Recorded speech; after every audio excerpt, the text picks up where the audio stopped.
Hello, everyone. Welcome to my YouTube channel, Leadership with VAS. Earlier, I used to call this VAS Vibes.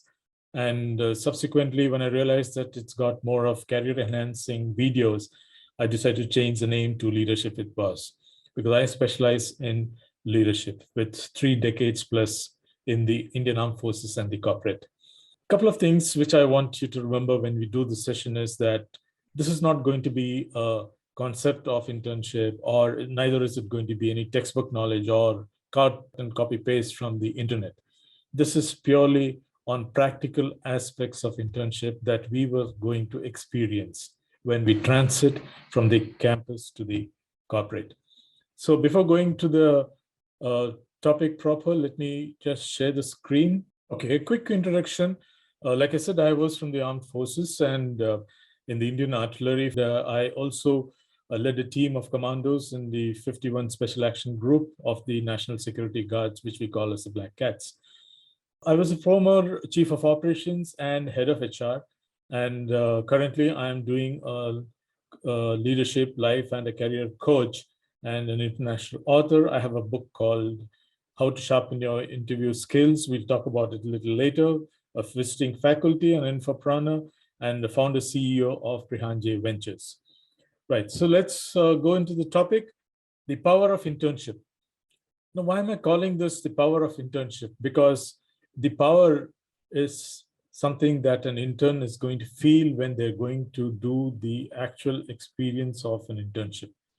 It's very powerful experience. The reason is because you are moving from an entirely 2 different organizations, from the campus to the corporate. And that experience is something which you're going to experience it for the first time, and therefore it's very powerful. It is also powerful from the corporate point of view because you're going to bring in a fresh breath into the organization when you go in for your internship, and everybody looks forward for that. So from that point of view, from both sides, it's the power of internship that we're going to talk of. As we go through the session, you will realize what I'm referring to as to why is this such a powerful experience. So we do 3 things that in this session. One is this expectations what the corporate has from interns. This is the first thing that we would discuss. The next thing that we will discuss is therefore what goes into a successful internship, including conversion to a pre-placement offer.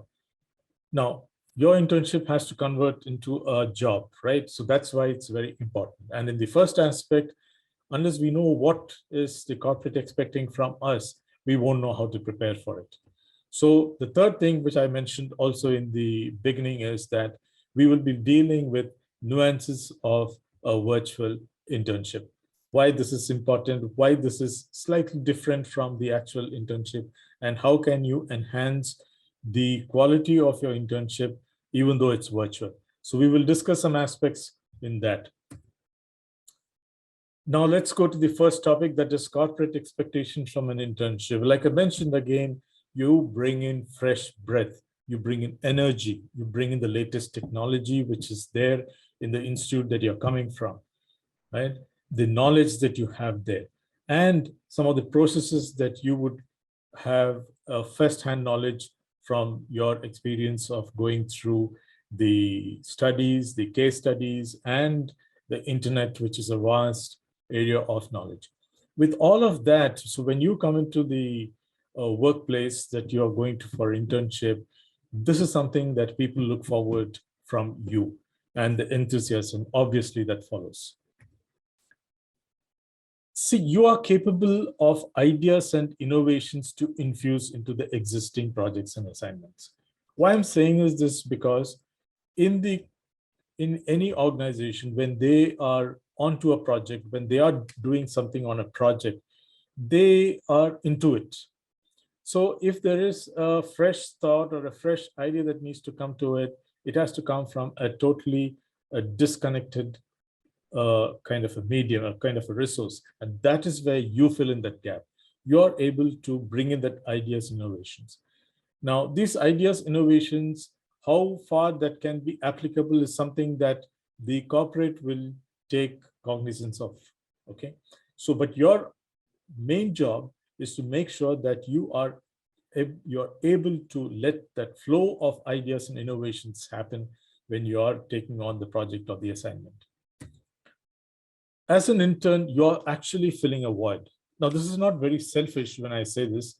The corporates, they may not be in a position to hire somebody just because there is some aspect of an internship that is required, as some aspect of a fresh idea or a fresh look or a additional hand or some kind of, let's say, for example, an analytics that is required to be done on a project. And they don't have somebody like that. So they would like to hire somebody as an intern rather than somebody as a permanent employee, because that there is no continuity on a permanent employee. So that is where you fill in a void. So this is not something wrong. And so that is fair. And this also is a place where you are likely to be judged for the kind of quality that you bring in, for the kind of competence that you bring in. So therefore, you are there to fill that void, right? And internship is also a very effective talent acquisition tool. It is where the recruitment starts. If I were to recruit for freshers to my company, I would like to know how good they are, because you have no experience. So it's all the knowledge that you have. How are you able to convert that knowledge into a competence is something that I would like to see for myself. And that's where the internship comes into play. So if I need about 3 people to do that, I would perhaps ask for 5 or 7 or 10 people to come from students to come from the institutes and do the internship. And then I would select maybe 3 to be the PPOs, that pre-placement offers when I need to offer. So therefore, this is a very effective talent acquisition tool. Right? And you're expected to blend into the culture, right? Organizations have culture. It's something like a personality like us. Some companies are old, so they're hierarchical. They're more of a line kind of organization structures like that. You are expected to call people by sir, not by the name. The new ones, the startups, and the newer companies, which let's say are less than 5 or 10 years, then these are companies which are much more very informal, I would say. And therefore, there you should be aware as to what kind of a culture are you getting into and how do you want to blend. Firstly, because you're coming in with such a young age, your ability to adapt is far better than people who have already put in 10, 15 years. There is a certain amount of rigidity that would have set in them. But with you, you're much more adaptable. And like they say, intelligence is adaptability. How intelligent you are is actually how adaptable you are. So make sure that you blend into the culture of the organization. We'll touch upon this a little more as we go ahead in the presentation. Yes, you're coming in to give insightful analysis and very honest feedback. What happens is that in an organization, because there is a permanent employees there is a certain kind of untold loyalty, untold sense of, if I have to present something, I need to do it what is best for the organization or what people would like to hear. Whereas you don't come with that kind of a commitment, or that kind of an untold commitment that comes. You don't. You can give a very honest feedback. People will accept you for it because you're coming from that. There is no obligation for you to not give a very honest feedback. So this is very important, and this is something which I insist on all the youngsters who come to the company to be very honest and take the information that they have, the data that they get, and look at it from a very, very analytical point of view. Today, decisions in the corporate are more and more being done on metrics, on analysis, and you play a major role as an intern when you get to it. So polish up the skill if you have it, and if you don't have it, please do polish it up. In short, you are just a condensed version of how to do things better. That's the crisp of what is the first aspect of internship that I was talking about, right? Now let's go to the second aspect, which is the most important. What goes into successful internship, and that converts to a PPO? It's your visibility.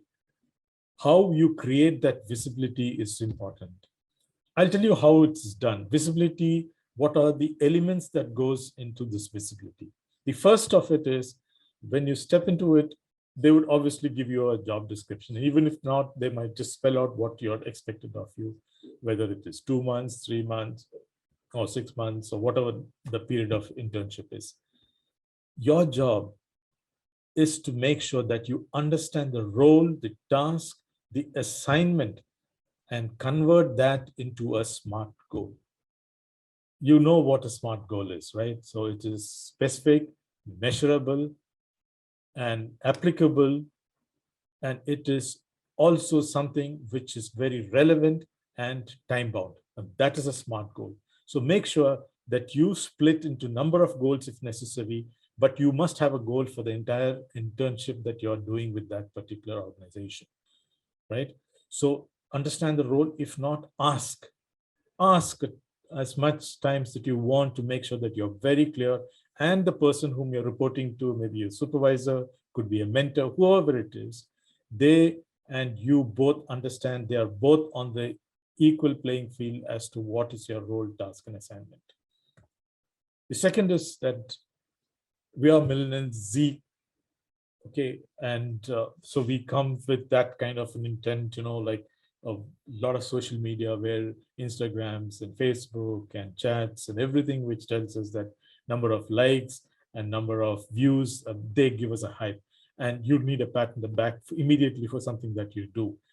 Now, get out of that, because that's not what you're going to get when you get into the corporate. There, when you go there people are much more into what the job entails. So don't seek instant gratification there. You may have given an idea, you have given a thought, but if people haven't responded to that, it doesn't mean that it's not been accepted. It means that there are so many other factors that's possible that your idea or an innovation thought that you gave is not being converted into an action point.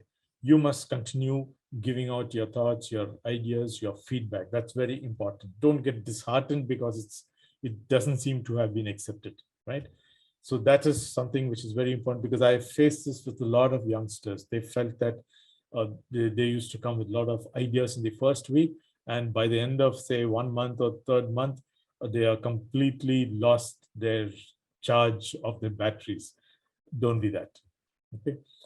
Yeah, this is something which you all know, that you have to be proficient in your computer analytical skills. The presentation skills have to be really good, because you have to tell them what they want to hear. Sometimes what we do is that we make presentations just because we love that data that we have put together. We feel that is important. What you have to understand right from the start is that what is it that this presentation is seeking? What is the audience? Who are the people who are listening to your presentation? What do they want from you? Unless you understand that, you will not make a great presentation. It's not just about the creativity or the gimmicks that you put into the presentation. It is also, that's very important. I'm not denying that. But what is more important is that, are you presenting what is required to be presented? Are you doing something more than what is required, or are you falling short of it? You must know that. And then, of course, there is process. There is a continuous process. So people have taken the process for granted. So you should be in a position to understand whether there is a requirement of a change which you feel is very necessary, or it could save cost, or it could save time. Whatever it is, according to you, please do share and take it up, right? Put it in your daily reports, or whatever the reporting that you have, weekly, monthly report, whatever it is. And then we expect the interns to be futuristic focus. What happens is that every company, they lay down what is the vision, 5 years from now, 10 years from now. And everybody's, when they get down to work, their heads are bent down and they're working on what exactly is happening that moment, right? We expect somebody to also keep the future in mind. Yeah, some people really do that, but not everybody. So when you come in there, if there is a vision that the company has, how is that current processes, current way that things are being done, is it aligned to that future? You should be able to give a very fresh look to that. And that is something which is expected from you, right? Blend into the team. We touched upon this culture aspect earlier. the kind of team that you will have people of various age groups as well as various hierarchy. If it's a larger team, maybe a small team, maybe a team of 15, 20, 30, whatever it is, they have a culture. Like I told you, each company or each organization has a culture of its own. You must be able to understand that. And it's not difficult at all. For you, you're smart people, you'll be able to figure that out, that, and you should be able to blend in with the adaptability that you have as a nature. So make sure that you create your visibility by blending into the team. They should know that, hey, this is an intern who talks sense, who will give us a lot of ideas, who brings us a lot of energy, a lot of enthusiasm. And that is something which is very, very important. Ensure consistent interaction with your mentor. There is sometimes some people feel that, mentor is only to be approached only if the mentor calls for you. No. Decide beforehand how frequently can you connect with the mentor. And because the mentor is not only working for you, he's got a whole lot of, or she's got a whole lot of other things to do. And the mentor, a small portion of it is when the internship comes in. So decide among yourself, how will you give in your feedback? How frequent is it going to be? Is it going to be daily? Is it going to be weekly, monthly? And is it going to be on WhatsApp? Is it going to be on email? Whatever format is there, get tied up with that mentor, but continuously keep updating what you're doing. What are the problems you faced and how did you overcome? Are you getting stuck somewhere? Would you need support for that? All of that should continuously be happening. And a mentor who sees this, okay, sometimes they may be so busy, they may not be able to attend to what you sent a message, but sometime later they'll go through it and they'll be very proud to see that you are making a connection with them, right? And this helps a lot. Connect across the spectrum and build network. Now, this is a start of your career. And the network that you start creating right from now is going to help you in your future promotions, in your future opportunities, and your future growth.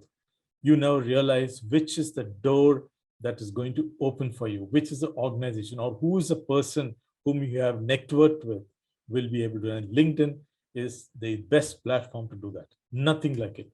And I do have a session for people on, even for middle managers and even senior managers on how to capitalize the features of LinkedIn on networking. Today, networking is the game. It is a very, very important lever that you can use for your growth, for your prospects. And even if all this pandemic and things that happen, you lose your job, your network is the only one that can come and help to you. We've seen that in the past 1.5, 2 years, right? And use it to brand yourself well. You are a brand buyer. The day that you step into corporate, you're a brand. Create that brand. Understand how it's a topic by itself. Reach out to me on the comment section and we can handle this later, or maybe I will do a session on branding, personal branding later, right? So that's why you must subscribe and stay in touch with me through the channel Leadership with Was. Internship in startups and multinational companies, MNCs, both are different. The reason is because the way that they are structured. The reason is because the way their personalities are. In the MNCs, you have large organizations spread across wide areas, and they have a very clear processes. It might even look like silos for you, right? Your interaction with many others in the MNCs may not be that frequent as you would in a startup. A startup is something like we all got together to do a project, something like what you do in a college, getting together. You're all together. And they may not be clearly defined rules, although they might hire you for something, but you land up folding up your sleeves and doing something else which you're not even aligned for. So that is a startup culture, and everybody is into trying to get a lot of challenges. And if you really ask me, in a good startup, you learn much, much more than you would in a MNC. The reason is because you have a wide scope of initiating things that is not being there. And you learn how to start things. And that goes right into the nuts and bolts of it. Whereas in an MNC, it would have already been set up. You're only, applying it or, expanding it to make it better, or maybe, influencing it into a larger team. So that's how you do it. So there is a distinct difference. And I would suggests that if you get an opportunity, if you can do an internship in both as a startup as well as an MNC, you will be far, far more wiser and much more experienced in handling future challenges. Lastly, avoid campus mentality, because we all put together, and it's just natural, when let's say 4 or 5 of you join a company, and then so you get to coffee together, you go for lunch together, you come together, go back together. Sometimes even within the organization, you reach out to each other, take a break, and all of you are ganging up together. People notice this. Okay, so it's not your campus anymore. It is an organization where there are so many others, right? You may be chatting with somebody, you may be a little loud enough, you may not even realize that, because that's the way you've been speaking when you were together. And somebody must be working on something and it gets disturbance. They may not want to tell you, but they notice it. So get rid of that. Interact with people. Here is an opportunity that you get. Interact with people. Say hello to them. Find out what are the issues that they work with. What is about them. It could be an entirely different from your background. Here is an opportunity to connect with people from different backgrounds, right from the security guard to the pantry to the CEO. You should be very comfortable connecting with all of them. And here, as an intern, this is an opportunity to learn. By even if you make mistakes here, nobody's going to penalize you. But if you make the same mistakes after 15 years or 10 years, it can be really heavy. It can be very costly mistake. It could cost you a job. But as an intern, you have no such worries. So please go ahead and learn things, break those fears that you have of connecting with people, confidence, all of that. Here's an opportunity, make the best use of it, right? Etiquettes. Now let's go to etiquettes. This is a very important portion of what successful internship, which is converting to a PPO. Etiquettes, people would like to say, are old-fashioned. Generation Z and millennial, we don't believe in etiquettes. We are what we are. And it's fine outside. It's fine on social media, but not where there is decorum expected when you go to any organization. It can be any organization. There is a certain amount, intensity, and a kind of decorum. The faster you understand that, it's better for you. There is no textbooks for this. You have to learn it yourself. And one of those first things of this is punctuality. Respect time. You may want to come late because of you slept overnight or something, you work late and all of that, but there are others who are involved in the trip. When you go for a meeting, there are others who are reaching there in time, so you can't be reaching late there. As an intern, it's firstly a big no-no. If you're not used to sticking up to time, it's about time you start respecting time and to be there, and it helps you a lot. It earns a lot of respect too when you are there in the meetings at least 5 minutes before. That is the norm for any meetings or any get-togethers that you have.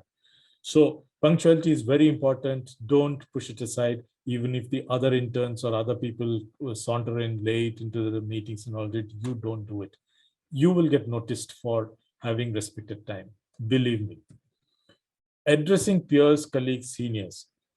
There is a certain amount of culture here. If it is a very hierarchical company, the older companies, anybody senior, you're expected to call them sir. I mean, that is the norm there. But in a startup or some where the average age is of less than 5 years of a company, you call people by the first names, including the CEO. It's okay. It's perfectly acceptable. So you got to understand that, learn from the team, ask somebody from the team. Normally what happens is an intern, somebody is there as a mentor or somebody is been assigned to you as a buddy.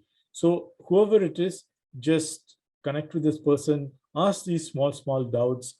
They're very minor to you. They may be looking stupid to you, but they're very important because the implications could be deadly. That's the reason why you need to do that. So go ahead and use this opportunity as an intern to learn these unsaid decorum. Conference and meeting protocols, I've already told you. Oftentimes I've seen the interns are the ones who, get the set up the systems there for the displays and, connecting with any other across the globe through the connectivity, all of that, you're the ones who normally take care. And I've seen it across industries, that's what happens. So be familiar with all of those gadgets and everything. And people look forward for you to handle in case there's an emergency. Use of mobile internet browsing. Some companies allow you to use mobile within the work, or even they allow you to browse the internet using their systems. well, some companies don't understand which is the ones that do and don't, and stick to it. Don't violate that, right? And this is very important because this is also a security breach in case if you violate it. So it could land you up in a serious trouble in case you violate that, right? Sometimes they allow you to browse certain topics or certain sites, but others are a strict taboo. You understand all of that as you interact with your buddy or your mentor. Dress code. Now, I can't say what should be the dress code because each company has, or each organization has its own dress codes. Okay, so you must understand or ask for it, or they might even tell you how it is in your onboarding when you go in as an intern. It's normally covered even there. But let's say, for instance, if you're in the marketing intern, obviously when you're meeting clients, you have to be the dress that's formal or semi-formal as the company lays out to be. You must understand that and be dressed accordingly. IT companies and all that, they're okay with round neck and V-necks and all of that. But again, it's always better to check with your colleague or somebody and as to what is an acceptable dress, and you don't win. It's always better to err in the positive as far as dressing is concerned. Yeah, so the kind of life that you are leading, you're very keen to impress. It's your first job and you want to land that job, so you're trying to create an impression. It's very important for you, right? Creating an impression, seeking recognition, these are things important for you. Now let me break it for you right now and here. It's not important to create an impression. It's not important to seek recognition, but much more important is how to do your job the best that you can in the interest of the organization first and in your own interest. How is it going to help you grow, learn your knowledge, enhance your skill? If you do this, if you just concentrate on being the best of yourself, doing the best for the organization and doing the best for your own growth and your knowledge and skill, your impression is automatically noticed. Your recognition is always be there. You will obviously do better. But if you go with an intent of trying to seek a impression, you're wasting your energy, you're wasting your talent, everything in trying to create an impression and which people will see through. I can see through an intern's whether he or she is creating an impression or is actually being competent. 5 minutes is all I need. Now, don't ask me how do you do it in 5 minutes. I can't explain it. It comes from experience, right? So people can see through you if you're trying to create an impression, right? So avoid it. Avoid radical views. This is coming from my experience. Keep strictly away from politics, religion, anti-establishment discourse. Yes, you may be a union leader and all that in your campus, affiliated to some political party and all of that. Stay away from that in any organization that you go, right? It's not a taboo, but it is very important that you don't make a statement or you don't present yourself in such a way that you're being slighted for being involved in groupism or you're being slighted for a very radical view. People may not express it to you, but it gets noticed and it can affect you in the conversion to a PPO. I definitely go look at all my interns' social media sites. I ask for them from that and go through it. I get a whole lot of information as to what is your thinking, what is your attitude towards life, what is that makes you into what your expressions are, what do you stand for, what you are passionate about. All of that comes out through the social media signatures that you do, the posts that you do in that. It tells me all of that. And if I find something which is against the law, against drugs, against something which is not acceptable, I certainly have reservations about that particular intern. And not just intern, any employee today, the background verification guys are there who will take a look at all of this. A company who wants an employee who wants to be part of them will ensure that they do a background verification. And who do you think are there in the background verification? They are ex-cops. They are ex-intelligence bureau guys. So they know how to get the information about what you are. Have you got arrested? Did you get into the wrong side of the law? They all know that. And they look at your sites and they know that, do you have radical views? Are you politically too strong? Are you the extremist as far as these views are concerned? And these are people whom we would like to. I spent some time on this because these are important and it is being read every now and then. Stay away from that. Keep it with your families, keep it with your off-campus, off-site conversations. Office politics. Some of you, all the interns have been asking me after they've done it about office politics. Now, they must have heard from various people about politics. As an intern, you don't even have to worry about it because your duration is very limited in the company. I mean, maybe 2 months, 3 months, 6 months, whatever it is. And politics has got no role at all in that small duration that you are there. That's one. The second golden principle is that understand politics in a company because every organization has politics. Your family has got politics. I mean, your mother is favorite to some child or no. So it's there everywhere. Okay, so you can't avoid it. You can't avoid politics, but don't play it. Don't get into groups. Don't get into statements that is supporting somebody because he or she said something that you are aligned as one of your extreme views. So get out of this thought whether office politics is going to affect you or not. It's not going to affect you at all. Be assured of that. And even if some conversations casually happens on politics, office politics, stay away from it. Just listen from one ear, take it out from the other ear. Don't contribute to it. This I've touched again earlier. I'm not going to repeat it. Your social media signatures of what comes in your Instagram, in your Twitter, in your Facebook, and all of that, right? And now this is the most important thing, the last part of the virtual internship that we're talking of. Have an outstanding virtual in connectivity gear. Believe me, today, this is the only medium that you're going to use for connecting. The work from home is there, the hybrid working is there.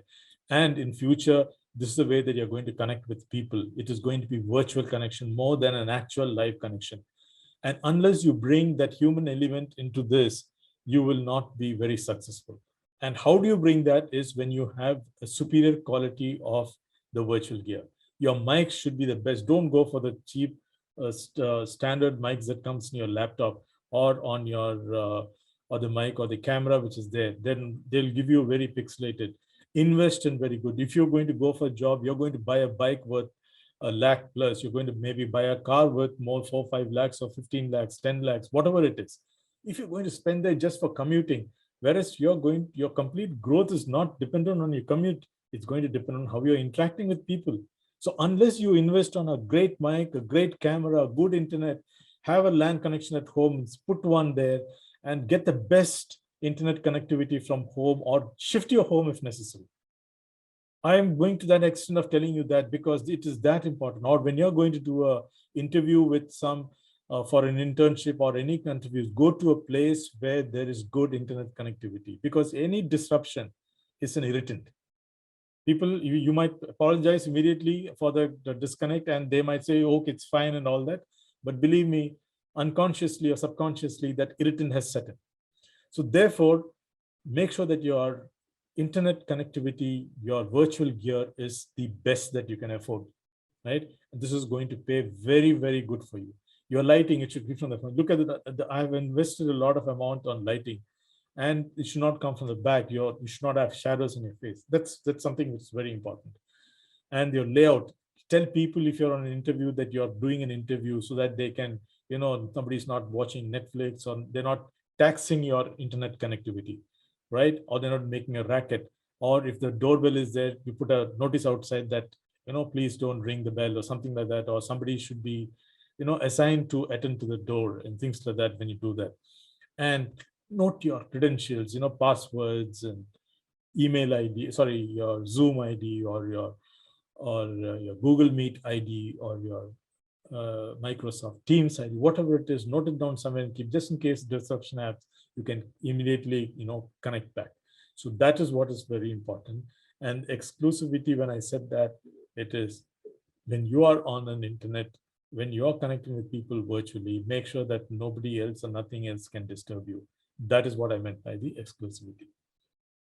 Be aware of these aspects with the company, your connectivity platform. Find out whether they're using Zoom or Google Meet, and the calendar, what calendar they use. Because most of your invites for meetings happens on the calendar. So if you're using a different calendar, you will miss out on them, and that could be really embarrassing.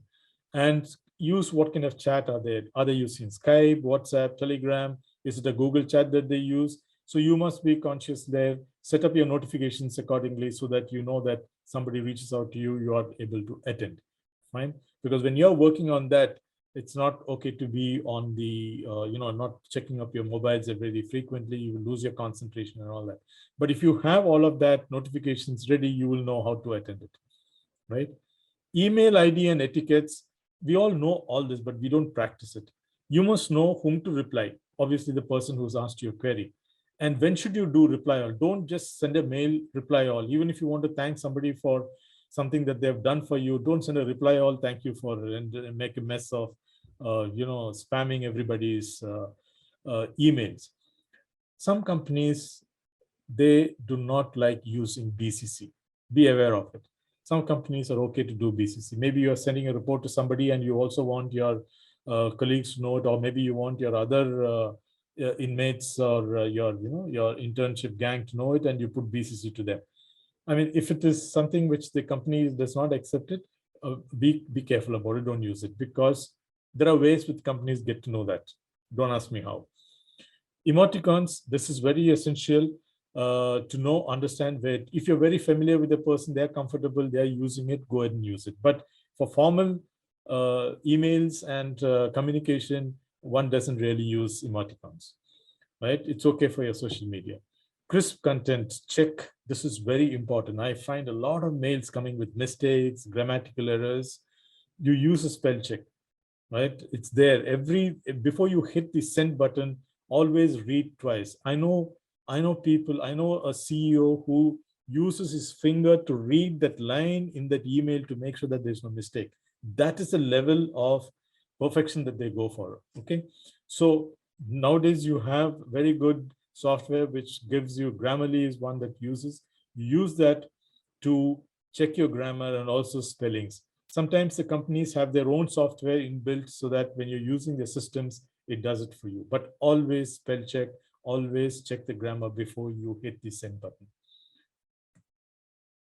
Conference call, video meetings, all the accesses, you must know how it is being done, and you should know the protocol behind it. When somebody speaks, how it is to be addressed, or when there is a presentation to be done, what is the sequence of who's to present it, all that you must understand. Attendance software. Now, most companies, because it's hybrid workplace or it's work from home, they have an attendance software for logging in, log off. You're expected to put in a certain number of hours in a day or a week. Please adhere to that. Especially, there's some amount of discipline that is required when you are working from home, and be sincere about it. There is nothing wrong. If you want to take a break and go, just drop in a line to somebody, knows that you're away because of whatever it is, right?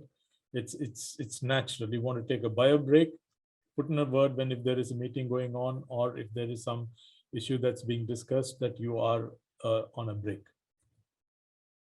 How can I be of help? Yes, I have an advisory on preparing the resume. This is for 1 hour. I can do this, all of this.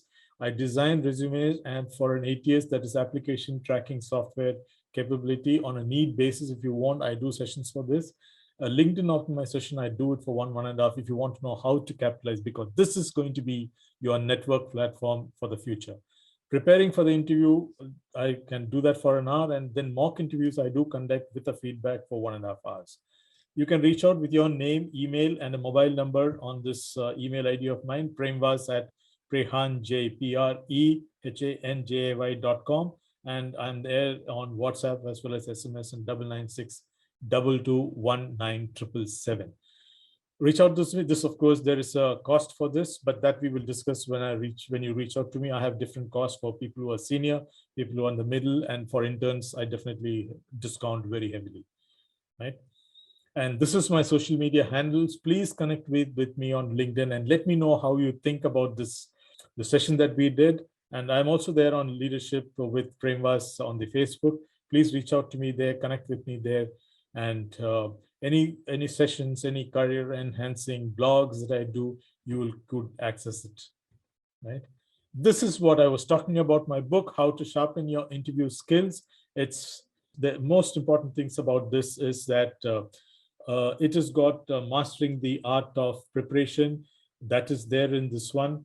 And then it has got on the mindset, there is a secret mindset that you have to apply yourself when you go in for interviews. I talk about that, the perception matching, what the interview is expecting from you and what you can deliver. This is the crux of a successful interview. I have dealt with this on this one. This is not available anywhere else. Okay. Tips on how to have an edge over others. Okay. How do you do that? And then creating visibility. I talk of the visibility there for the internship. I also talk of visibility for the interviews too. How do you create that? How do you place yourself in the mind of the interviewer? I talk of that. Techniques of frequently answering questions and not so frequent questions. QR code. I put in QR code so that you can, capture the checklist on your of the resume and the interview preparation on your smartphone. And then virtual interviews I've touched upon there and how to excel at that. And finally, this is the most important one, which I felt, the views of CEOs and chief HR officers, CHROs from across the globe on what they think are the 3 things that make them look for a candidate in interviews and 3 things that put them off in a candidate for the interviews. So all this is covered in this book.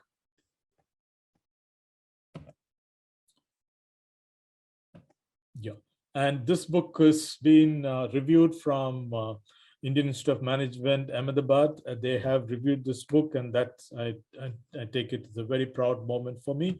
And then this is also presented in the 8th Annual Grad Festival last year in USA, where more than 10,000 students have passed out from there. So they have also gone through this book. And the reviews of the book, I have 32 reviews of the book. Thank you so much for all those who have done this. Just to mention that this book has got a place of it. I've sold about, in the last about a year or so, around 280 copies of this book. And this is a book, you can get this book on how to, on how to sharpen your interview skills. This is available on Amazon. It's just a cost of a pizza. Fine. And you get a wealth of knowledge. It can be read in just about an hour and a half. There's just about 112 odd pages. And it's very easy conversational English. And you love reading this book. And you can also Google Pay and get hold of that book. Yeah. So please like, subscribe, and share this video with your family and friends. Someone is likely to benefit out of it. Knowledge is to be shared. And therefore, I would love you to visit this channel more, and when you subscribe and ring that bell, you will certainly be given a notification when I do any more career enhancing videos or something on personality development, on things like that. That's what I intend doing, right? And thank you so much for being part of the session, and I loved holding this session for you, and I'm sure this is going to benefit some of you. I would love to hear your comments. How did it help you? And is there something that you wish me to improve on this session? I would definitely love to hear on that. And please write to me. You have my email ID, you have my WhatsApp number, and reach out to me. Have a great day. Stay safe.